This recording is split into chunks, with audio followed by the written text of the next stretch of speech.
ஆண்டவரும் இரட்சகருமாகிய இயேசு கிறிஸ்துவின் ஒப்பற்ற நாமத்தில் சிலுவையை பற்றிய உபதேசம் என்கின்ற இந்த நிகழ்ச்சிக்கு கர்த்தருடைய நாமத்தினாலே உங்களை அன்போடு கூட வாழ்த்துகிறேன். சிலுவையை பற்றிய உபதேசம் நம்முடைய வாழ்க்கையில் மிகப்பெரிய மாற்றத்தையும் மறுரூபத்தையும் உண்டாக்கும். ஆண்டவருடைய வார்த்தை சொல்லுகிறது, மார்க்கு எழுதின சுவிசேஷம் 8வது அதிகாரம் 34வது வசனம், ஒருவன் என் பின்னே வர விரும்பினால் அவன் தன்னைத்தான் வெறுத்து தன் சிலுவையை எடுத்துக்கொண்டு என்னை பின்பற்ற கடவான். நாம் இயேசு கிறிஸ்துவை உண்மையாக பின்பற்றி நடப்பவர்களாக இருந்தால், இயேசு கிறிஸ்துவினுடைய அடிச்சுவடுகளை நாம் பின்பற்றுகிறவர்களாக இருந்தால், நாம் சிலுவையை சுமக்காதவர்களாக இருக்க முடியாது. கிறிஸ்தவ வாழ்க்கை என்பது சிலுவையை சுமக்கின்ற வாழ்க்கையாகும். ஆகவே தான் நமது ஆண்டவராகிய இயேசு கிறிஸ்து சொன்னார், ஒருவன் என் பின்னே வர விரும்பினால் அவன் தன்னைத்தானே வெறுத்து தன் சிலுவையை எடுத்துக்கொண்டு என்னை பின்பற்ற கடவான். என்னை ஒரு நபர் பின்பற்ற விரும்பினால், அதாவது இயேசு கிறிஸ்துவை நான் பின்பற்ற விரும்புகிறேன், இயேசு கிறிஸ்துவை பின்பற்றி அவருடைய அடிச்சுவடுகளிலே நான் நடக்க விரும்புகிறேன் என்று விரும்புகிற ஒரு மனிதன், இயேசு கிறிஸ்துவை பின்பற்ற விருப்பமுள்ள ஒரு மனிதன், இயேசு கிறிஸ்துவை பின்பற்றி நடக்க விரும்புகிற ஒரு மனிதன், ஆண்டவர் சொல்லுகிறார், அவன் தன்னைத்தான் வெறுத்து தன் சிலுவையை எடுத்துக்கொண்டு என்னை பின்பற்ற கடவான். சிலுவையை சுமந்து கொண்டு என்னை பின்பற்ற கடவான். இயேசு கிறிஸ்து மிக தெளிவாக, தீர்க்கமாக, திட்டமாக சொல்லக்கூடிய ஒரு வார்த்தை, சிலுவையை சுமக்காமல் இயேசுவை பின்பற்றி செல்ல முடியாது என்பதை நாம் அறிந்து கொள்ள வேண்டும். சிலுவை சுமத்தலின் சித்தாந்தம் என்ன என்பதை இன்றைக்கு அநேகர் அறியாமல் இருப்பதினாலே இயேசுவினுடைய இந்த கட்டளையை அவர்களால் கைக்கொள்ள முடியாதவர்களாய் இருக்கிறார்கள். இயேசு கிறிஸ்து தன்னை பின்பற்றி வருபவர்கள் சிலுவையை எடுத்துக்கொண்டு வர வேண்டும் என்று சொன்னதனுடைய அர்த்தம், அவரை பின்பற்றுகிறவர்கள், அவரை பின்பற்றி நடக்கிறவர்கள், அவரை போல வாழ விரும்புகிறவர்கள் மரத்தினால் ஆன ஒரு சிலுவையை செய்து அதை சுமந்து கொண்டு அவருக்கு பின்பாக செல்ல வேண்டும் என்பது அல்ல. இயேசு கிறிஸ்துவினுடைய காலத்தில் ஒரு மனிதன் சிலுவையை சுமந்து கொண்டு வீதிகளில் சென்றால் அவன் மரண தண்டனையை அனுபவிக்க போகிறான் என்பதை அந்த காலத்தில் இருந்த மனிதர்கள் அறிந்து கொள்ளுவார்கள். எனவே இயேசு கிறிஸ்து சிலுவையை எடுத்துக்கொண்டு வரும்படி கூறியது ஒரு மரண தண்டனை கூறிய அர்த்தம் அல்ல.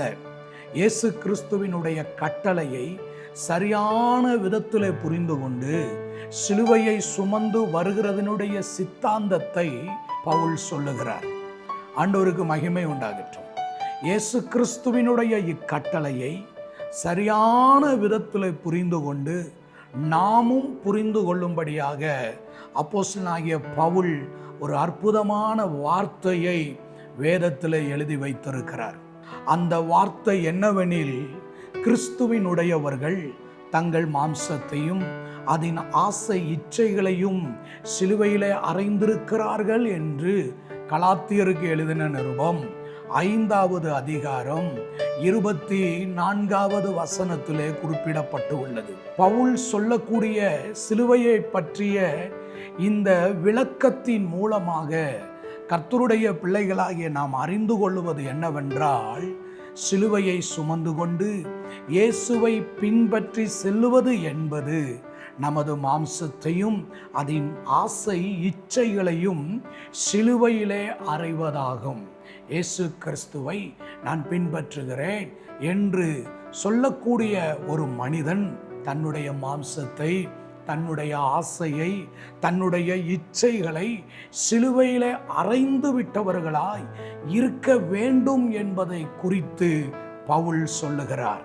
அதாவது நமது மாம்சமும் மனசும் விரும்புகிற பாவ ஆசைகளை, இச்சைக்குரிய காரியங்களை நாம் பூர்த்தி செய்யாமல் அதின் மேல் நாட்டம் உள்ளவர்களாய், அதின் மேல் விருப்பம் உள்ளவர்களாய் நாம் இராதபடிக்கு வாழ்கின்ற ஒரு வாழ்க்கையே சிலுவையை சுமக்கிற வாழ்க்கை. மாம்சம் ஆவிக்கு விரோதமாக, ஆவி மாம்சத்துக்கு விரோதமாக இச்சிக்கிறது. நீங்கள் இவைகளை செய்ய வேண்டுமென்று இருக்கிறவைகளை செய்யாதபடிக்கு இவைகள் ஒன்றுக்கு ஒன்று விரோதமாக இருக்கிறது என்று பவுல் கலாத்தியர் 5வது அதிகாரத்திலே 17வது வசனத்திலே சொல்லுகிறார். எனவே நமது மாம்சத்தையும் அதன் ஆசை இச்சைகளையும் சிலுவையில் அறையாவிட்டால் மாம்சத்தின் கிரியைகள் நம்மிடத்தில் காணப்படும். மாம்சத்தின் கிரியைகள் நமக்குள் இருக்கும் பொழுது, மாம்சத்தினுடைய கிரியைகள் நமக்குள் வெளிப்படும் பொழுது, மாம்சத்தினுடைய கிரியைகள் நமக்குள் செயல்படும் பொழுது, அது நம்மை தேவனுடைய ராஜ்யத்தை சுதந்தரிப்பதற்கு அது பெரிய தடையாக இருக்கிறது. ஆகவே தான் இயேசு கிறிஸ்துவை பின்பற்றுகிறவர்கள் மாம்சத்தின் கிரியைகளை உருவாக்கும் மாம்சத்தையும் அதன் ஆசை இச்சைகளையும் சிலுவையிலே அறைந்தவர்களாய் இருக்க வேண்டும். அப்போது மட்டுமே நாம் நம்முடைய சிலுவையை எடுத்துக்கொண்டு இயேசு கிறிஸ்துவை பின்பற்றுகிறவர்களாய் இருப்போம். சிலுவையை எடுத்துக்கொண்டு செல்வதை பவுல் சொல்லுகிறார்.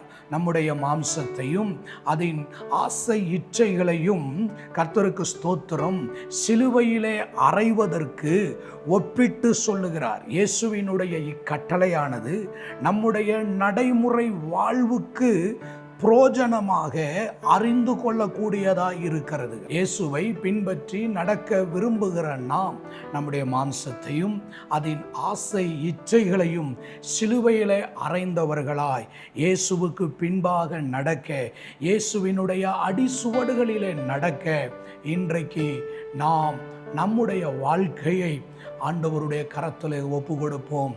ஆண்டவர் நம்மை நடத்துவாராக. அன்பின் நல்ல ஆண்டவரே, இந்த நாளுக்காக ஸ்தோத்திரம். உம்மை பின்பற்றி நடக்க விரும்புகிற நாங்கள், உம்முடைய அடிசுவடுகளை பின்பற்றி நடக்க விரும்புகிற நாங்கள் எங்கள் மாம்சத்தையும் அதன் ஆசை இச்சைகளையும் தேவனுடைய ராஜ்யத்தை சுதந்தரிப்பதற்கு தடையாய் இருக்கக்கூடிய மாம்சத்தின் கிரியைகளிலிருந்து, மாம்சத்தின் போராட்டங்களிலிருந்து எங்களுக்கு ஒரு விடுதலையை தந்து ஆண்டவர் நடத்துவீராக. இயேசு கிறிஸ்துவின் நாமத்தில் பிதாவே, ஆமேன், ஆமேன்.